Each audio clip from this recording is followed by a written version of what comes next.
किशुंग shocked हो गया था और बोला था, देख हरू, थोड़ा इंतज़ार कर। अब ये वक्त नहीं है इन सब बातों का। और अपना नहीं तो भाभी का ही सोच ले। तूने उनको भी प्रॉमिस किया है सब। और जब माँ ने कहा है कि वो शादी के बाद सब बता देंगी तो वो पक्का बता देंगी। लेकिन अरु, मैं बस तुझे यही कहूँगा कि थोड़ा सा इंतज़ार कर ले। सुना है ना, इंतज़ार का फल मीठा होता है। तो बस यहाँ भी सब अच्छा होगा। चल, अब शाम हो रही है, सगाई का वक्त हो रहा है। मैं असली बात तो बोलना भूल ही गया। माँ ने वो सामने कपड़े रखे हैं, वो तेरी सगाई के लिए हैं। चल, मैं भी जाता हूँ, क्योंकि सगाई सिर्फ तेरी ही नहीं है, मेरी भी है। तो मैं भी जाकर तैयार हो जाऊँ, इससे पहले माँ आकर डांटे। अरु, एक बात दोबारा कह रहा हूँ, 3 दिन सब भूल जा और इन पलों को एंजॉय कर ले। ये पल फिर ना आएंगे, तो इन पल को खुलकर जी ले। क्या पता कल हो ना हो। किशुंग लास्ट में शाहरुख खान की एक्टिंग करके बोला था। अर्नव उसको बस घूर कर रह गया था, क्योंकि वो जानता था कि ये रुके नहीं रुकेगा, खासकर तब बात उसके फेवरेट की आती हो। किशुंग जा चुका था और अर्नव ने एक बार फिर विक्की को फ़ोन कर दिया था। मेरा काम हुआ, मिला नंबर। विक्की हंसकर बोल पड़ा था, बॉस मिल गया है और आपको भेज भी चुका हूँ। शक्ति मल्होत्रा नाम है इसका और ये बहुत ही परफेक्ट जासूस है। मुझे भरोसा है ये आपकी उम्मीद पर खरा उतरेगा। अर्नव ने फ़ोन रख दिया था। दूसरी तरफ मान्या और खुशी तैयार हो रही थीं। मान्या की सारी जिम्मेदारी सुजाता जी ने अपने सर ली थी। वहीं संध्या जी भी आ चुकी थी वापस। उनको भी सबसे मिलकर बहुत अच्छा लगा था, खासकर खुशी के लिए, क्योंकि खुशी आज उनको बहुत ही ज़्यादा खुश लग रही थी।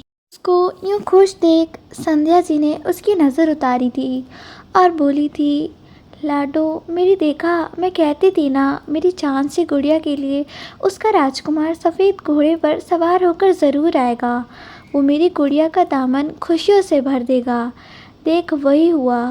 अर्नव बेटा का यहाँ आना, फिर हम सब से मिलना, अचानक शादी का होना, ये सब पहले ही लिखा था।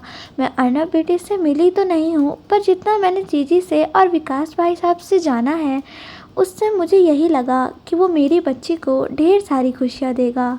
अभी संध्या जी बात कर ही रही थी कि सुजाता जी वहाँ आ गई थी और आते ही बोली थी, अर्नव बेटा और उनका परिवार आ गया है। खुशी, मान्या दोनों तैयार होना। खुशी की आंखों में नमी आ गई थी।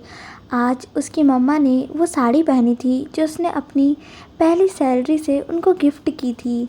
जब उन्होंने कहा था कि मैं इस साड़ी को तेरी सगाई पर पहनूंगी क्योंकि ये साड़ी मेरे लिए कीमती है, तब खुशी ने गुस्से से कहा था, मम्मा ऐसा नहीं होगा।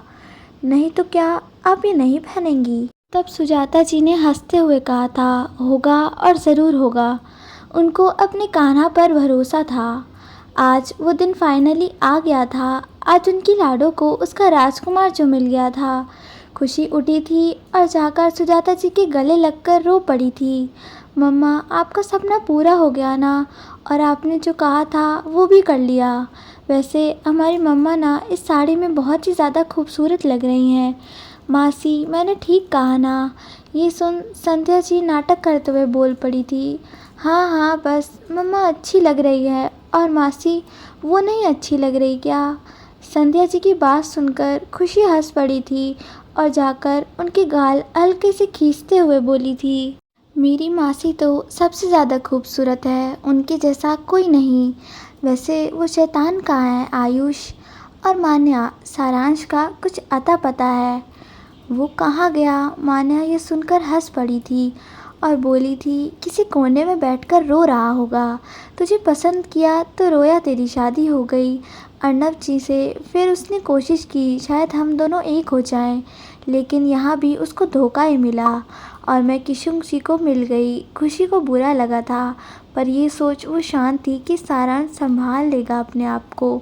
वहीं अर्नव और किशुंग बैठे तो सबके साथ थे, पर उनकी नज़रें तो ऊपर की तरफ भी, जहाँ उनके बातों बातों पे पता चला था कि उन दोनों की दुल्हनें ऊपर हैं। अभी वो कुछ कहते कि उनको अंजू और आयुष की आवाज़ आई थी।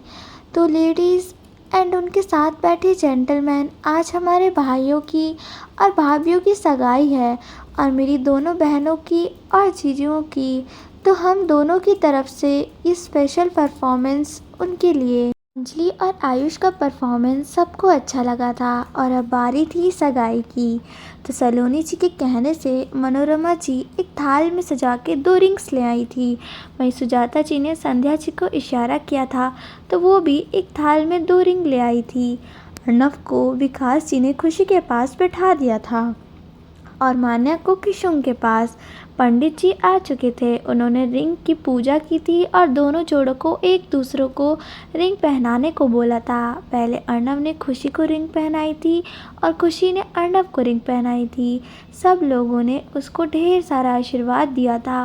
अब मनोरमा जी ने रिंग किशुन को दे दी थी और किशुन ने अपनी नींव पर बैठकर मान्या को बस इतना ही कहा था, आज से तेरे सारे दुख मेरे हैं और मेरी सारी खुशियाँ तेरी है और आज के बाद तुम अकेली नहीं हो, इतना बड़ा परिवार साथ है तुम्हारे। मैं एक वादा और करता हूँ कि तुम कभी इस बात से उदास नहीं होगी कि तुमने मुझसे प्यार या शादी की है। मैं एक सुधरा बच्चा हूँ अरु की तरह, सड़ू अकड़ू नहीं। क्यों माँ, मैंने ठीक कहा ना? सलोनी जी ने उसकी शरारत जानती थी। उन्होंने हंसकर हाँ कर दी थी। ये देख अर्नव बस इतना ही बोला था, मॉम नॉट फेयर। और किशुन जो कि बोलकर हंस पड़ा था।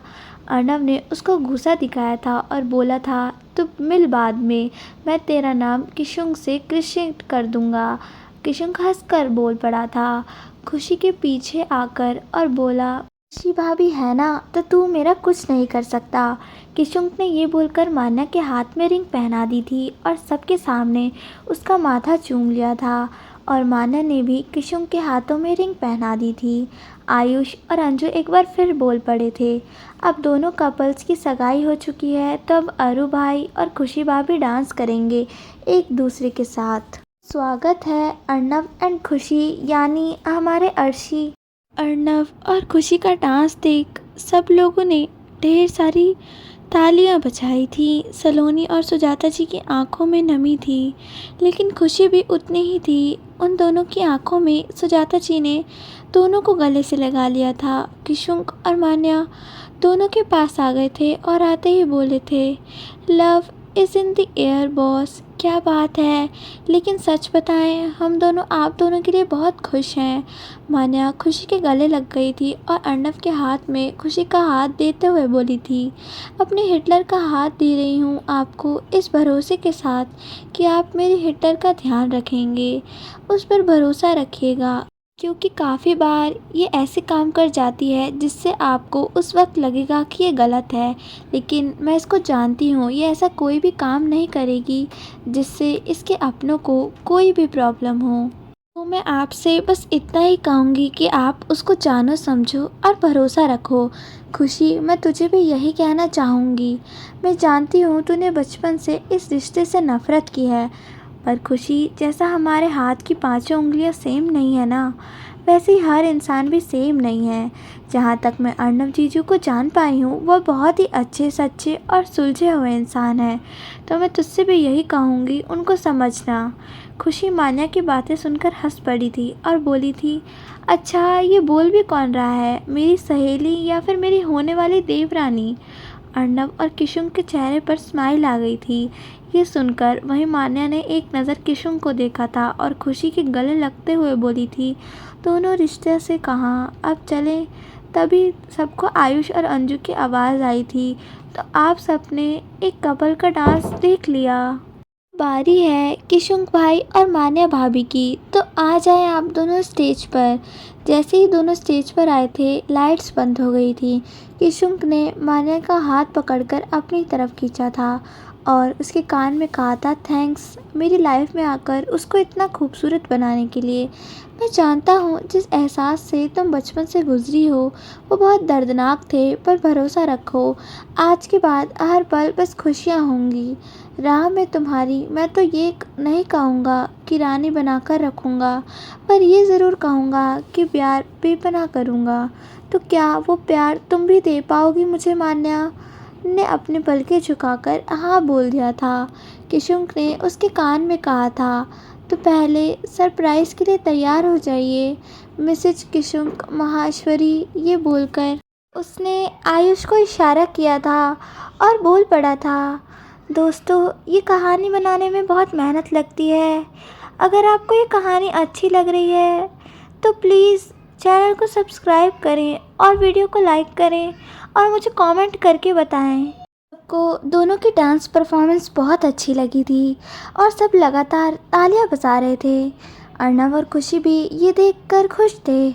इसी तरह आज की शाम सबकी अच्छी गई थी और सबने मिलकर खुशी के माहौल में खाना खाया था।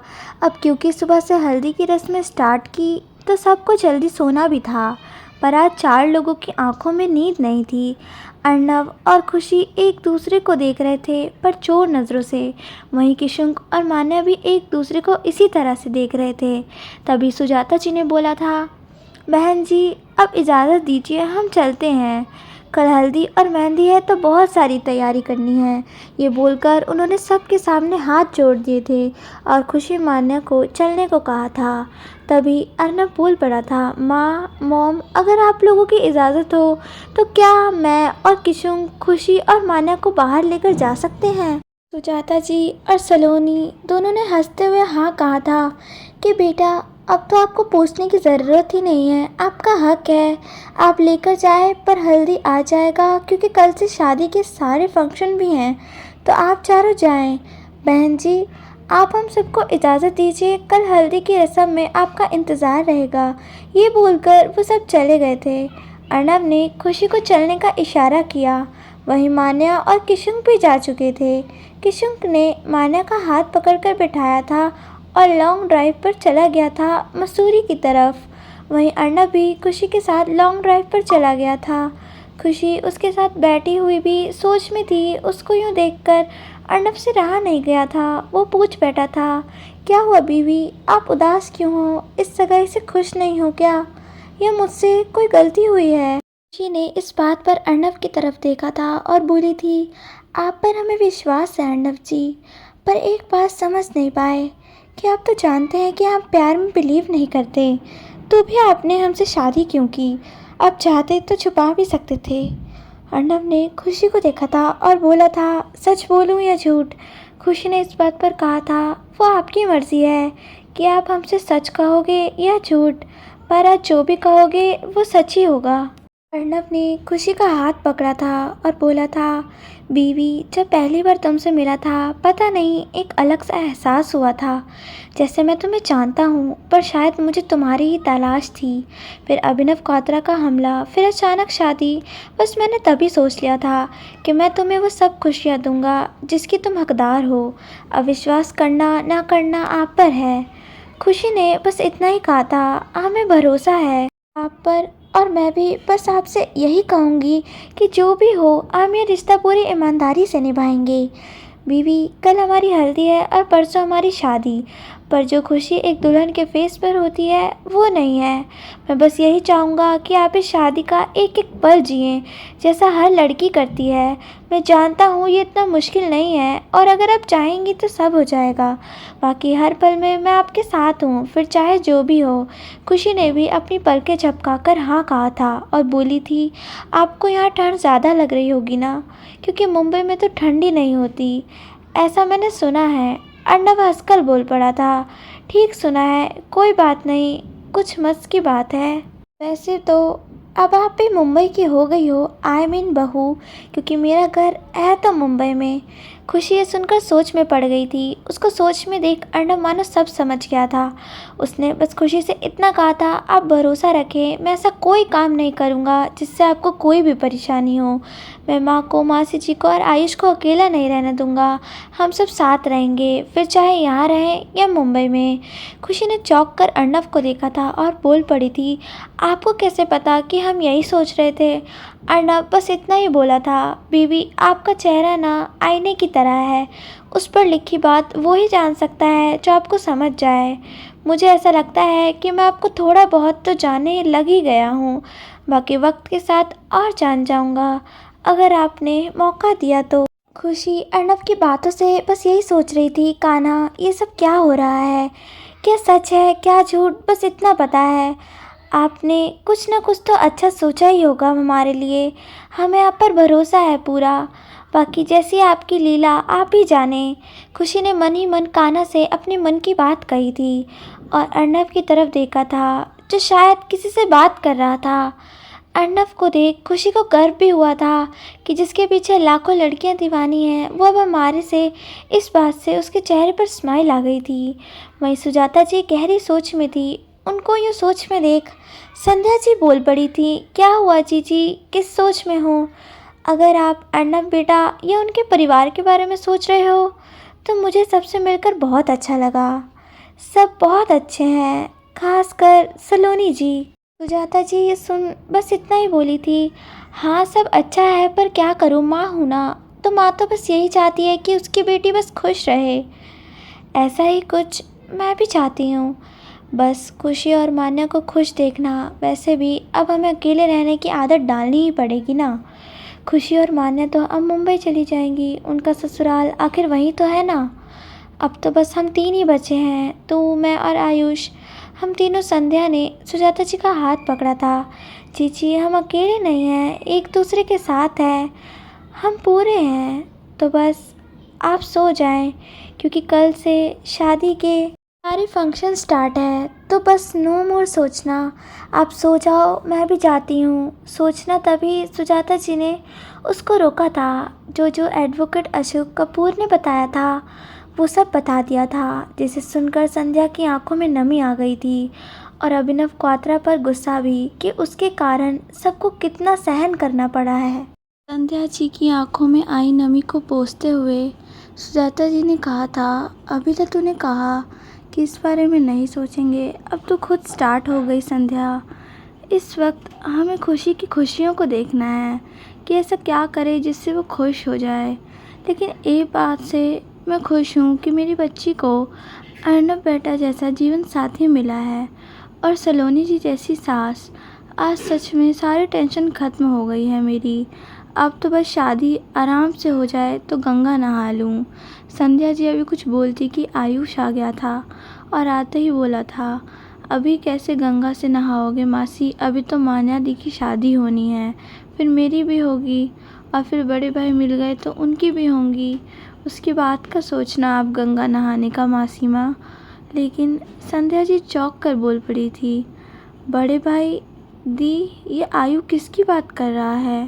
दादा जी अपनी नज़रें झुकाकर बैठ गई थी और उनको सब सच बता दिया था कि जब वो अभिनव से छुपकर भागी थी तो क्या हुआ था, कैसे उनको अपना बेटा जो उस वक्त बीमार था उसको किसी को देना पड़ा क्योंकि उसका इलाज वो नहीं करवा सकती थी।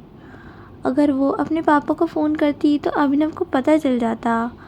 इस बात को सुनकर संध्या जी एक बार दोबारा रो पड़ी थी। जीजी इतना कुछ हो गया, आपने इतने सालों तक बताया क्यों नहीं? मुझे तो बताती आप एटलीस्ट, मैं आपकी छोटी बहन हूँ। सुजाता जी हंसकर बोल पड़ी थी, हाँ ये बात मैं कैसे भूल सकती हूँ कि तू मेरी बहन है जो हर वक्त सर पर सवार रहती है। चल अब जो हो गया उसको तो हम बदल नहीं सकते, लेकिन अभी जो खुशियाँ हैं उनको तो अच्छी तरह से जी लेते हैं ना आयु। चल बेटा अब जाकर सो जा, कल तेरी हिटलर की हल्दी और मेहंदी है। हाँ मासी माँ, याद है मुझे, मेरी हिटलर दी को अकलू जीजू जो मिल गए हैं। ये सुन तीनों हंस पड़े थे। वहीं किशुंक और मान्या मसूरी के लिए निकल चुके थे लॉन्ग ड्राइव पर। किशुंक ने इस दौरान मान्या को चुप देख बस यही पूछा था, क्या हुआ मान्या, नींद आ रही है या किसी गहरी सोच में हो? कोई बात है जो आप शेयर करना चाहती हो? मान्या ने कुछ नहीं कहा था, बस इसी सिवा कि मैं बस सोच रही हूँ आप मुझसे शादी किसी प्रेशर में या फिर मुझ पर तरस खाकर तो नहीं कर रहे हैं। किशुंक चौंक गया था और हंसकर बोला था, तरस, वो भी तुम पर? मुझे तो अपने पर तरस आ रहा है कि तुम अभी से इतना बोलती हो। शादी के बाद तुम मुँह ही नहीं खोलने दोगी। किशुंक की बात से मान्या ने उसको घूर कर देखा था और बोली थी, रियली आप ऐसा सोचते हो? किशुंक ने पहले हाँ में सर हिलाया था, फिर हंसता हुआ बोला था, तुम जैसी हो वैसी ही अच्छी हो, आजकल की लड़कियों की तरह नहीं जो बोलती कुछ है और करती कुछ है। तुम मुँहफट हो और मुझे बहुत पसंद हो। हाँ तुम सोच लो मेरे बारे में और बता दो मैं तुम्हारे लायक हूँ या नहीं। मेरे बारे में अब तो सब जानती ही हो तुम। मैं तुम्हें चाँद तारे तो तोड़कर लाकर नहीं दे सकता, लेकिन खुशियाँ ज़रूर दूँगा। ये वादा है मेरा, आँखों में आँसू कभी नहीं आने दूँगा। ये कोशिश करूँगा, बाकी तुम भी मुझे वो टिपिकल वाइफ़ की तरह मारना मत। ये सुन मान्या हँस पड़ी थी और बोली थी, जैसे हो वैसे ही पसंद हो, मैं तो बस खुशी का सोच रही हूँ। वो और एएसआर, क्या वो दोनों एक दूसरे को कभी प्यार कर पाएंगे? खुशी बचपन से इन रिश्तों से भागती आई है, तो क्या वो एक दूसरे को जान पाएंगे, समझ पाएंगे? बस यही सोच रही थी कि शुभ मान्या की बात सुनकर बस इतना ही बोला था, वक्त लगेगा थोड़ा, पर ऐसा लगता है कि ये दोनों परफेक्ट कपल बनेंगे। वहीं अर्नव और खुशी घर आ रहे थे, क्योंकि कल उन दोनों की हल्दी थी, तो दोनों घरों से फ़ोन आ रहा था। अर्नव ने खुशी को घर के बाहर छोड़ा था और जैसे ही खुशी उतरने लगी थी, अर्नव ने रोका था और पीछे से एक गिफ्ट निकालकर उसको दे दिया था और बोला था कि मैं चाहता हूँ कल मेहंदी में आप ये ड्रेस पहने और कल हल्दी है, तो मैं चाहता हूँ कि मैं आपको हल्दी लगाने ज़रूर आऊँ। खुशी के चेहरे पर शर्म की लाली आ गई थी और उसने ना में सर हिला दिया था और उसके पास आकर उसके कान में बोला था, ये तो होगा और ज़रूर होगा, मैं कल आपको हल्दी लगाने आ रहा हूँ, तैयार रहना। अर्नव ने ये बात खुशी के कानों में कही थी। अर्नव के चेहरे पर ये देख स्माइल आ गई थी और उसने अंदर जाने को कहा था। खुशी अंदर चली गई थी। अर्नव कुछ देर खड़ा होने के बाद अपने घर की तरफ गया था, जहाँ सलोनी जी उसका इंतज़ार कर रही थी। छोटे, 1 मिनट इधर आओ, नानी माँ ने कहा था, जो कल की हल्दी के लिए सारी तैयारी कर रही थी। अब क्योंकि हल्दी और मेहंदी दुल्हन के घर पर है, दूल्हे के घर से आती है और कल ही दोनों के फंक्शन थे, तो ये सारे काम नानी माँ खुद कर रही थी।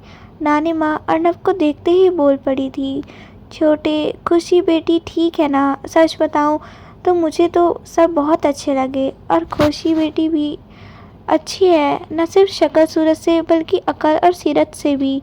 मनोरमा, कहाँ रह गई आप? पायल बेटी और आकाश को फ़ोन किया था या नहीं? मनोरमा जी आ चुकी थी और आते ही बोली थी, माँ वो खून भरी तंग, मेरा मतलब है पायल बिटिया से बात हुई हमारी, वो और आकाश बिटवा सुबह तक घर आ जाएंगे। और सासू माँ, हम ना जाकर सो रहे हैं, वो क्या कहते हैं ब्यूटी स्लीप, हम अपनी ब्यूटी स्लीप से समझौता नहीं ना कर सकते।